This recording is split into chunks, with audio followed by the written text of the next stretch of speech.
All right, welcome back to the Move Podcast alongside my co-host JB Hager. And as I always say, over to our left, Here we go. the Bonnie to my Clyde, the Mork to my Mindy, Ooh.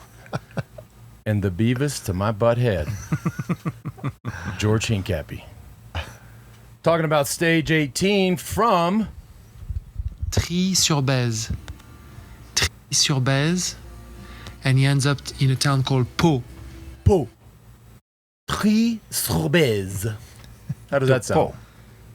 Not as eloquent as our boy Alan. That's for I sure. saw Alan last night at the fundraiser for the sheriff, and I said, "Dude, have you been listening? We're using your audio clip every day." He's like, "Oh, you are?" He hasn't been I said, listening. What is this, man? You're on the big time now. Goodness gracious. All right. Not a lot to talk about today. I mean, other than the fact that, like always, George was right. Thank you for pointing that out. I fully Quite excited Didn't about Johan that. expect a break to go? Johan also said breakaway, and I disagreed. And I got a message from him this morning saying that I was right. So I'm happy to start the day off on a good foot.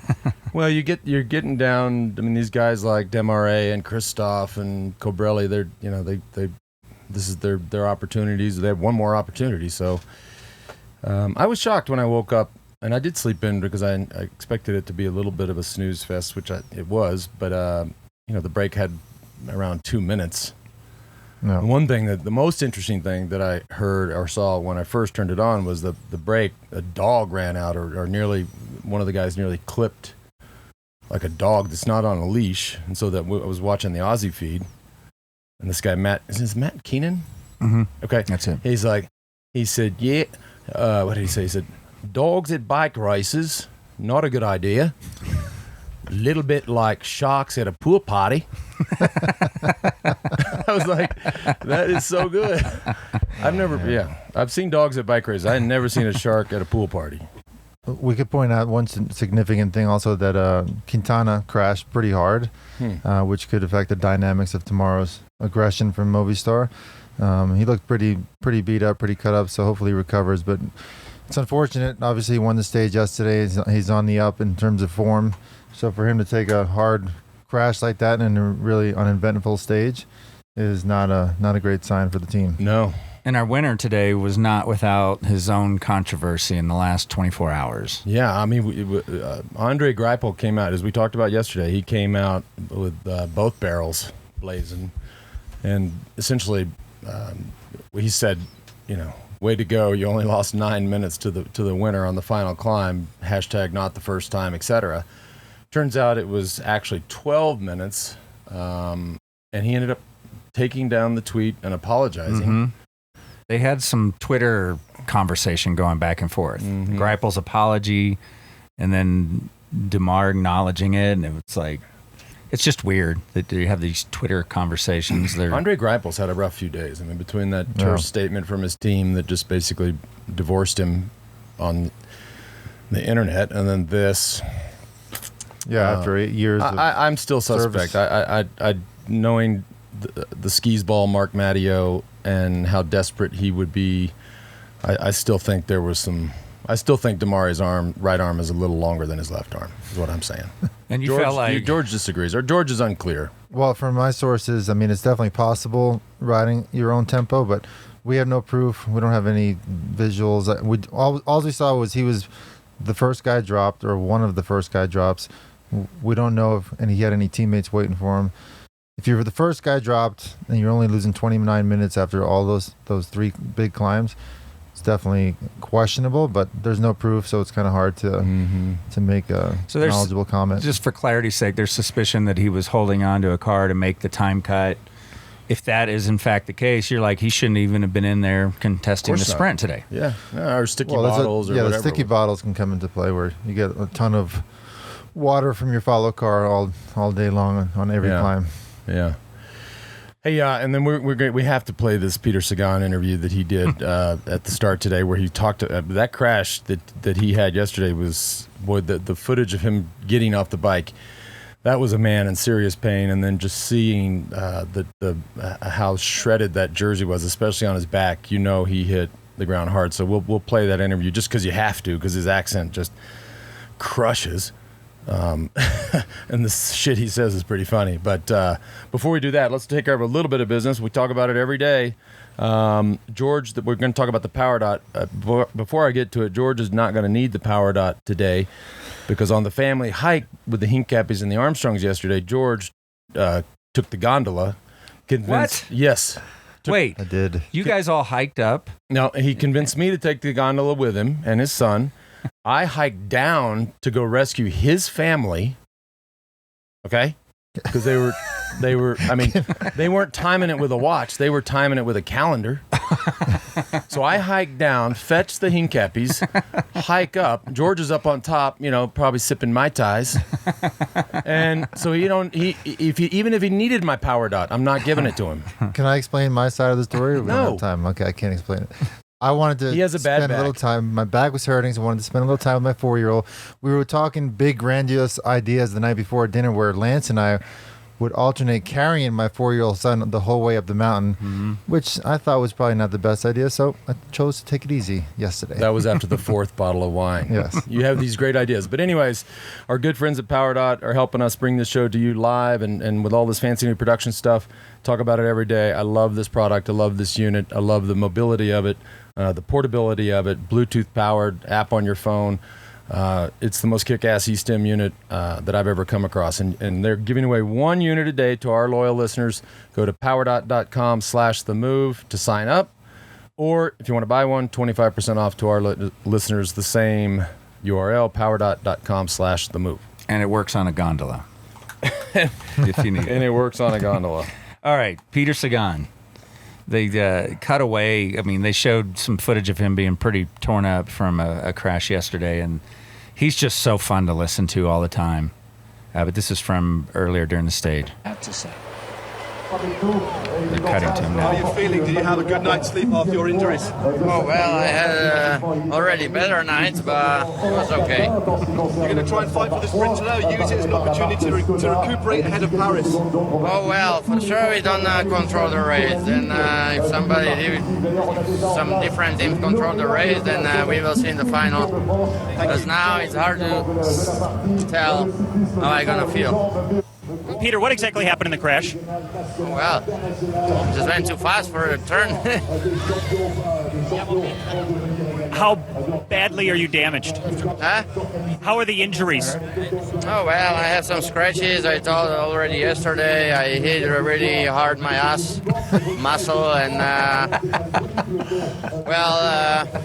it's not a pleasure, but I have to keep going.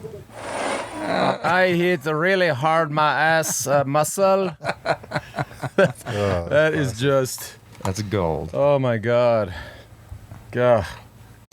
Yeah. Okay, Anyways. well, he wasn't the only one to hit the ground yesterday. We got wind of it just at the tail end of the show of Chris Froome's incident going down the mountain.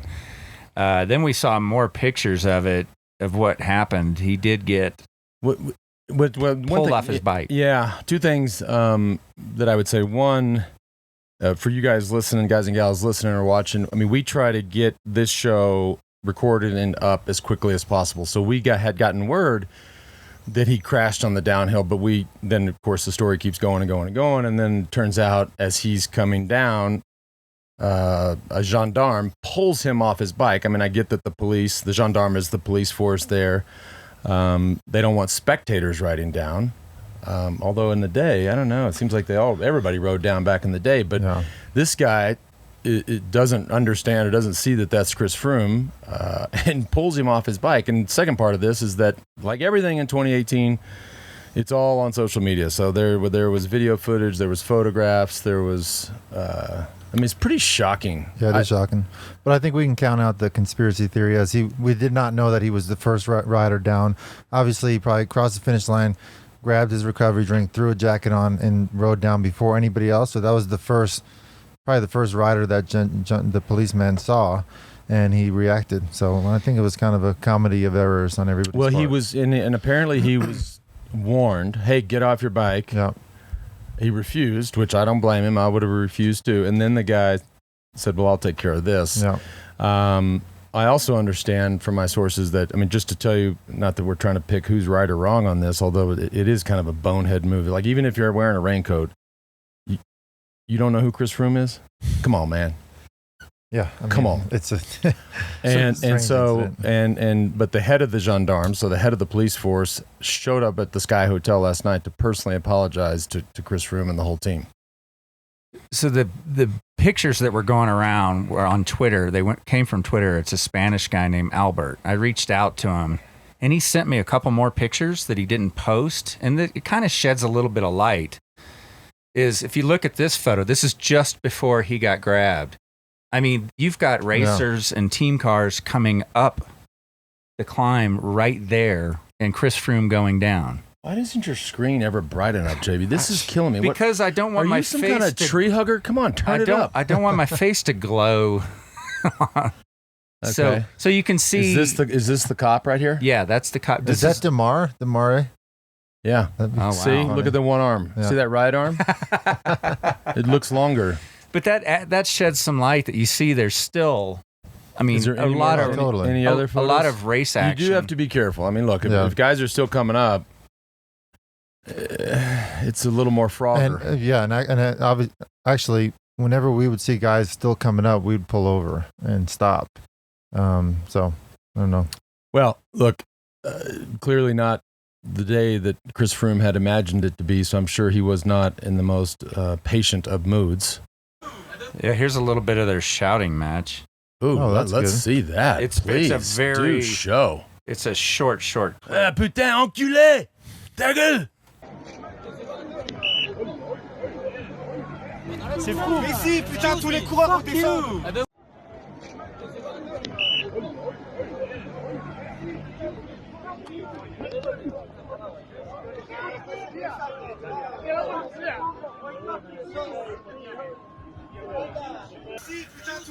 I told you to say putain. Fuck you. Yeah, fuck you. Okay, but look at the jacket he's wearing. Very nondescript jacket. I know. So the cop was just looking at some random rider coming down the hill. Right. I mean, of course, you and I would be able to pick out Chris Froome, but I mean, maybe he just that didn't guy, know who it was. I mean, there's how many people on that mountain? Well, look, it's and then yet another incident here, which was captured like everything on social media. This incident where Geraint Thomas was coming in, looks like obviously in the final kilometers, because you could just tell by the type of barriers that are there. An AG2R fan, I guess, as he's wearing an AG2R jersey, is leaning out across the barrier, and the way I see it, I don't know how that doesn't take down Geraint Thomas. His arm was all over him, and it's just like, people just, I get it, pick a side, have the teams you like and don't like, but don't touch anybody. Don't because otherwise, I'm telling you, this shit keeps happening, and they will put barriers everywhere, and it will suck. It will kill the fan experience. Suck for everybody. Yeah. So just we gotta, I don't know. And there was a barrier there, and he still reached over. Well, and that's where you go, okay, I mean, if you are Geraint Thomas, and I'm sure, I mean, he's not dumb, so next time, just give it, stay in the middle, a couple feet to the left. Don't get near these people. You talked about that several stages ago, that you guys were always trying to stay in the middle and stay protected, and that risk of getting grabbed. Yeah. It's hard to believe we're dealing with that. The other thing we're really following closely right now, and George was very distracted. I was like, what the hell are you watching over? Look, he's still watching. He's on his iPad. He's not even paying attention to this. So this guy, some Danish guy, is going for the world hour record as we speak. He's watching it. George is watching it live on YouTube. Just so y'all at home know, the world hour record is held by Sir Bradley Wiggins, 54.526 kilometers an hour, which by the way is fucking flying. Yeah. Where is he at now? He's almost 45 minutes in. He's at 54.06 kilometers So he got to 54.3, and now he's at 54.0. Yeah, he's coming down. Guess what? We can stop watching. I'll pull it up in a minute. We can stop watching. Is that something either of you ever took an interest in? Hell no. No, you got to be. I toyed with it, but it's apparently the hardest hour of your life. You can't, because you just think. I mean, you can't. Even in a time trial, time trials are hard enough, but you can get up, you can move around, you can stretch your back, you can coast, you can, You can't in the hour For an record. There's hour. no. Yeah, You these are guys stuck. can't even walk right after that. Their whole back and glutes, ass, like Sagan would say, are just shut down. ass muscle. Ass muscle. The ass muscle. Shut down. Shut down. Yeah. Is there an official time or invitation to go for the world hour record, or can anyone sort of tee up? That's a good question. I think anybody can do it, but obviously you have to schedule with the UCI referees and get that all and pick your whatever velodrome you want to use. I think this guy's in Mexico City, probably because of the altitude. They were talking about some sort of arrangement between the velodrome and Denmark. I'm not sure what it is, but it's not like you can just go Lance or I can say next week we want to do the hour record. It takes a lot of planning. Interesting. Yeah, we're not doing that anyways. But you're already calling that isn't going to happen. You know what? I forgot that at the top of the show, I didn't mention that this podcast is brought to you by each and every day by Patron Tequila. What am I? I'm losing my. I fell asleep during the stage. I'm still asleep. But thanks to the good folks at Patron, every day we name a Patron. Well, almost every day, because I'm actually going to say that I'm not naming one. George might have a different opinion, but nothing. I got nothing. Say what you will about what Demar may or may not have done yesterday. He got highly criticized by his peers in the press. Put that aside and won the stage today. It was a clear victory. The team worked for him the whole stage. It was their first victory of the Tour de France. He's got to be my patron of the day. You know, this kid who got second, the other French kid, Laporte? Yeah, Laporte. He was So coming this quick. is the guy, and it was all this before the tour. Within Cofidis, you know, their big sprinter is this kid Buhani. It's the hottest head in the, and this guy makes Moscon look like a church mouse, and Johnny Moscon. And so they left him at home in favor of this guy Laporte, which, you know, a lot of people question that decision, but he was close. He's got to get some confidence after today's stage. I mean, he was coming. Perhaps he needed to start the sprint a bit earlier, but he was right up there with the best and lost by half a and wheel. wasn't happy about it. And wasn't happy about it. So I would suspect they're going to put everything on the line for Paris and try to get him the victory there. All right, before we name the winner of the move in, a little bit more business, last bit of business of the day, talking about high brew coffee. Cold brewed for those who do. I got a cool text message just this morning. So as we mentioned the other day, we were going to go riding with Mike Closier, who's in his mid-50s. This is unbelievable. We are getting fitter. We're adjusted to the altitude. We're hammering. Mike Closier's in his mid-50s. I mean, we could not have dropped this guy to save our lives. You can't shake him. The guy is a beast. But point is, how that ties back to high brew, he came back, and we have all the high brew in the garage over there for our habit. He takes a couple with him. He sends me a text this morning. He says, I don't drink coffee. I said, just take a couple and try it out. He says, well, for not being a coffee drinker, I have to say that after sampling a couple of the high brews you gave us the other day, Emily and I are hooked. Might have to have one of these the next time I ride with you and the big man, the Beavis to my butthead, George Chincappy. Let's connect it here over in Vail, blah, blah, blah. Anyway, 6 different flavors, all natural energy, 2 cups of coffee per. If you go to Amazon, you can, the coupon code, the buy code is 20TheMove, all caps.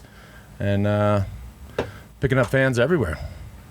Cool. You know, I don't know if I never paid much attention to it before, but you guys talked quite a bit about Team BNC, you know, riders looking for a new home, sponsors, the shuffle, and, you know, contracts, riders, all that stuff. And for those who may not know, George deals with this on a regular basis. Everybody out there deals doing the hustle on a, what do they call the division your team is? Our And team how is do you- Pro Continental. Okay, and So how we're- would you describe that to people? So What there's does that 3 mean? levels in professional cycling. There's Continental, Pro Continental, and Pro Tour. So the Pro Tour guys get to race or automatic picks for the Tour de France, the Grand Tours, the Tour of Spain, the Tour of Italy. We can potentially be invited to those races, although it's highly unlikely. We tried to get into the Vuelta this year. And yeah, that's part of my everyday life is trying to get the team to the next level. I would love to have an American team, like a full-on American team back in the Tour de France with focusing on young American talent. So we're always looking for new partners, new sponsors to help us get to the next level. And it's an interesting time. I mean, obviously we talked about BMC going away, but But this sport is always struggling with the current model. It's always struggling for sponsorship. I just read a headline the other day that United Healthcare, that's been in the sport for more than a decade, is discontinuing their sponsorship of the domestic team here in the U.S. There's this article I read in the New York Times today, in the New York Times sports section, by a certain Ian Austin. I fell asleep reading this article too. It said U.S. riders, once a force, have become hard to find, talking about how there's only 5 Americans in the tour, 11 Australians just by comparison. But at the very end of the article, our very own Ian Boswell brings up a cool thing. He says he now rides for Katusha Alpecin, said the American Cycling may want to follow the lead of his previous employer, Team Sky. While Sky has long mixed in riders from outside of Britain, it nevertheless casts itself as Britain's team in pro cycling. He says, it'd be very cool to start a team with predominantly North American riders. I think you could do it. I just think it takes a lot of foresight. So, that's certainly what our motto is, and what our goal is, to have a team of predominantly North American riders. And there's no question, even though the model of cycling is perhaps a bit skewed and tough to place a value on these teams, but the marketability at races of the Tour de France for a potential sponsor is massive. I mean, they've done studies where I believe AG2R said they got $100 million worth of marketability out of the Tour de France alone. So clearly these big companies that are already sponsoring teams are super happy with the effects of their sponsorship. Mm-hmm. Mm-hmm. So let's do this. If anybody wants to sponsor, because George is on the hunt for sponsors. His cell number. If anybody is not, we won't do his cell phone number, but if you're a big, no, hang on. This is all about me. This is my show. You're just the good-looking one that sits over there and is right all the time. But if you are interested, send us an email, themove@wedo.team, and we'll take 10%. Now you're an Deal. agent. 10% to the move. All right, let's talk about our winner. I know. We had thousands of entries, and guys and gals, it's not easy. I mean, there were so many good ones and so many great stories, so many compelling old historical stories where y'all came in contact with either myself or George or all of us. But it was tough. It was tough to pick one, but we narrowed it down. And for those of y'all who haven't been paying attention, we are the last day of the tour. The move is moving in to somebody's house. So without further ado, get my readers on. We picked Jason, Kristen, Collis, and El Buslaman from Albuquerque, New Mexico. We're going to be heading down there Saturday night. And I don't know where we're going. We need an address. Yeah, we might need an address and your phone number, things like that. Yeah. Or we could just JB, wander. give us some of the highlights. You know, there were so many great entries and great reasons to select that person. So it wasn't solely based on that, but just some interesting things about this that just so you know who we're going to visit. This is admirable. Reasons to pick us. I failed at the Leadville Trail 100 8 times and finally finished last year on my 9th try. Wow. That's impressive. And then he says, if you don't pick me, I'll just keep trying next year. The guy's clearly got some endurance. Also a reason to pick because my mom tripled the survival rate for her cancer, read all your books before she passed. She was amazing and would love this. That's awesome. Yeah. I mean, it's sweet to hear that. It's not awesome that mom can't be there with us, but sounds like she hung in there and fought hard for a long time. And we have the best effing green chili cheeseburgers in the world. Yep. Yeah. And he likes Patron Silver. Yes. So. And I have another idea, and I just emailed her in true creepy style. I remember Tori from the previous show and from the first couple. Well, she went dark on me. I mean, Tori was a 10-year-old fan that showed up at the Santa Fe preview show and had some really great questions. She was super spicy and cute and everything, but she's, I don't know, maybe she's like listening to Jens Voigt now or something. That would break my heart. I swear to God, that would break my heart. I'd quit. I would quit. I thought I was going to quit when Damare won today, but I'm gonna hang in there and go down to Albuquerque. But I emailed her just now. I was like, hey, Tori, what are you doing Sunday? That's all you said. Yeah, that's all I said. L.A. Signed L.A. That is so creepy. So maybe, Tori, if you're listening, I don't know how far it is from. I actually don't know how far it is from Santa Fe to Albuquerque. I But want to say it's 30, 45 minutes away. that's it. It's not. It's Well, pretty come close. sit in with us, Tori. We'll let George. Probably can't make that day, but I think Tori's a great replacement. Actually, We'll connect with them. You might get to hear Tori again, but on Saturday after we do this show, we're packing up Yep. and heading to Albuquerque. Let's talk to go about spend it with tomorrow. them. My spidey sense tells me I don't know. I just feel like this race isn't over. Somebody is gonna have a bad day. I don't know. And I've been wrong every day. I didn't find an exact quote from Froome, but a lot of rumblings that he essentially conceded it to Geraint Thomas. Well, Everybody has at this point.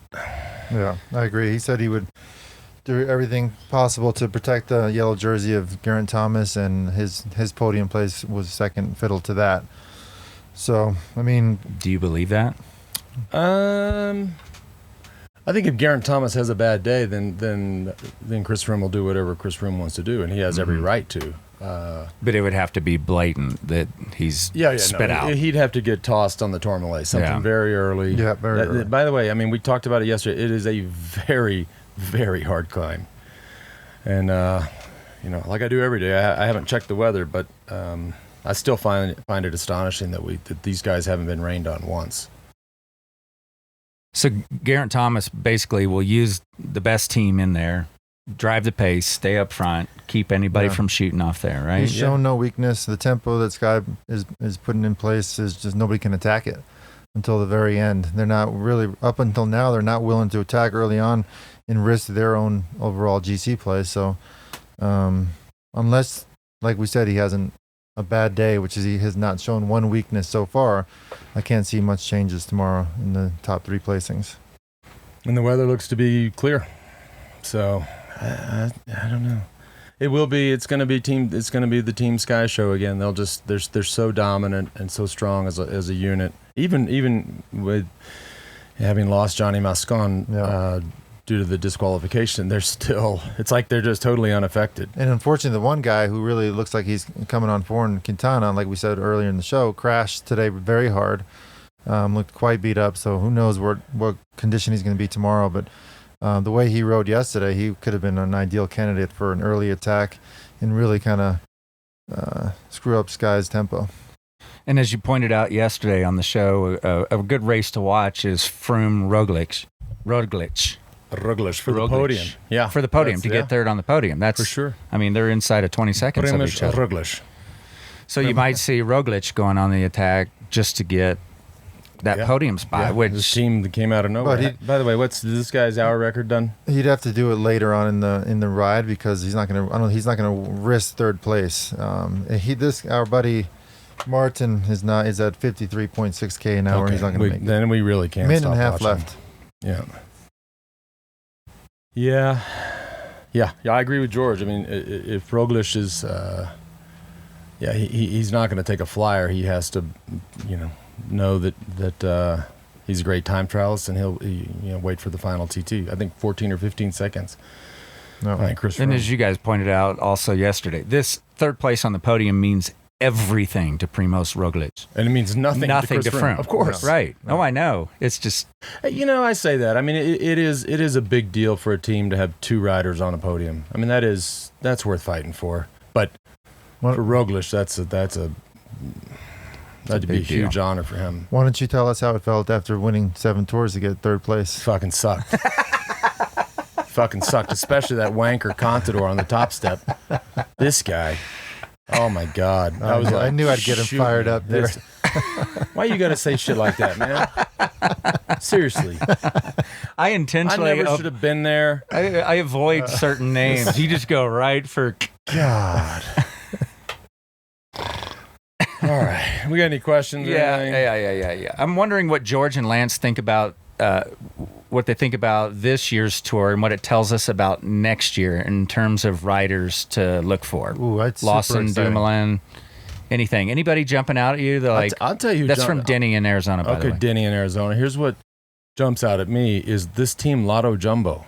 I mean, to me, like, if you see the domination of Sky and it gets down to 6 guys, and obviously Sky's got a couple, 3 there, you know, to have Roglic and this kid Kreiswick there looking super. That team is that they're a force to reckon with for the future. I'm excited about the duel between Geraint and Thomas and Chris Froome. I mean, Froome did the Giro, won the Giro, has had an incredibly stressful year. I think he's a bit off of his top form. I cannot imagine the two of them riding on the same team next year.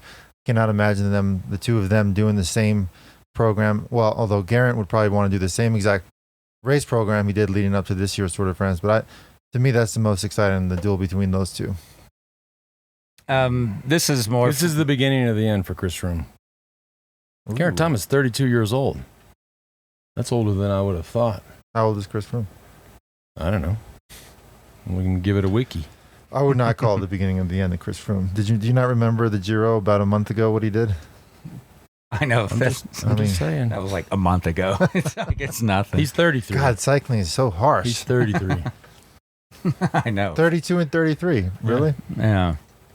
This is more targeted at those, people with their own goals, but you guys will have some good feedback on this. This is from Jean-Paul, who's written in a couple times out of Toronto. As an elite endurance athlete, my mantra has always been control the controllables. One of the things I'll always struggle with is the inevitable letdown that comes after my big goal race has come and gone. When you were competing, what did you do to manage the letdown after a big event like the Tour de France? Or did you feel that way? And the goal had been accomplished? Yeah, the goal had been accomplished, but it's like, I guess he's saying, how do you manage that? I think it's different when you're talking about a 3-week race, because you're just so glad it's over and so glad to be home and be out of that, out of the circus of the tour that's been going on, different bed every night, different food every, et cetera, that it's not hard. I mean, never hard for me. I was just glad just to be over with and done and home. George? I think you once told me to try to control the highs and the lows. Like, don't get too excited when you achieve your goal and win a big event. And the same thing when you lose and you don't achieve. It's all about the journey many times, especially if it's not your job and you're doing it just to remain fit and it's part of your lifestyle. Just focus on what got you there. Cool. Baptiste out of France has written in a few times. Oh, man. He started the whole intercourses thing. Intercourses. But first to ask about the logo with the line through. And he says, "Hi, guys. I'm just wondering, is the Move logo a reference to the leaving city signs in France?" That's exactly what it is, Baptiste. And that our head of creative, James Selman, is the best of the best. And that's exactly what, you would have to have been to Europe at least once and ridden around or driven around it to have understood that. And so, yeah, this is the line through it is in reference to leaving that town or village or city. Every one of them has it. When you enter the city, there is no line. When you leave the city, there's a line through it. All right, one more here because we're getting called out. We've been called out on all kinds of pronunciations, but this is another good one. Dear Lance, thank you for being such an inspiration in my life, not only for your amazing feats on the bike, but the humility you've shown in the past few years.